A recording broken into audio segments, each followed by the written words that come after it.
ప్రజాపాలన విజయోత్సవాలలో భాగంగా మెదక్ జిల్లా ఏడుపాయల వనదుర్గమాతకు ప్రత్యేక పూజలు నిర్వహించారు. ప్రజాపాలన ప్రజా విజయోత్సవాలలో భాగంగా రాష్ట్ర దేవాదాయ ధర్మాదాయ శాఖ ఆదేశాల మేరకు వనదుర్గమాతను ప్రత్యేకంగా అలంకరించినట్లు ప్రత్యేక పూజలు నిర్వహించడం జరిగిందని ఆలయ అర్చకులు పార్థివ శర్మ తెలిపారు.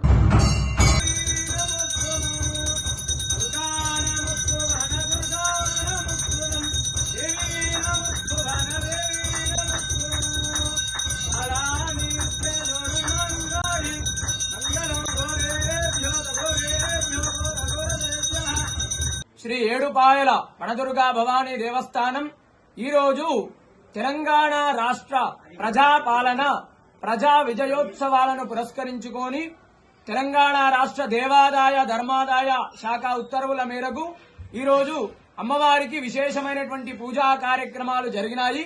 ఉదయాన్నే అమ్మవారికి అభిషేకము, తదనంతరం సహస్రనామ కుంకుమార్చన, అమ్మవారికి విశేషంగా పంచామృతాల పండ్ల రసాలతో అభిషేక కార్యక్రమము, అదేవిధంగా పుష్పార్చన కార్యక్రమము, పుష్పాలంకరణ అంగరంగ వైభవంగా జరిగింది. అదేవిధంగా మరి కాసేపట్లో చండీ హోమం కార్యక్రమం కూడా జరగబోతుంది. వచ్చేటువంటి భక్తులకు కూడా ఎలాంటి ఇబ్బందులు కలగకుండా మా యొక్క ఆలయ ఈవో చంద్రశేఖర్ గారు అన్ని ఏర్పాట్లు కూడా చేయించారు. తెలంగాణ రాష్ట్రంలో ఉన్నటువంటి ప్రజలందరూ కూడా సుఖ సంతోషాలతో ఆయురారోగ్య ఐశ్వర్యాలతో ఉండాలని, అమ్మవారి అనుగ్రహం అందరికీ కలగాలని అమ్మవారికి పూజా కార్యక్రమాలు చేయడం జరిగింది. వనదుర్గా మాతాకి జై. మరిన్ని అప్డేట్స్ కోసం మా ఛానల్ ని సబ్స్క్రైబ్ చేయండి.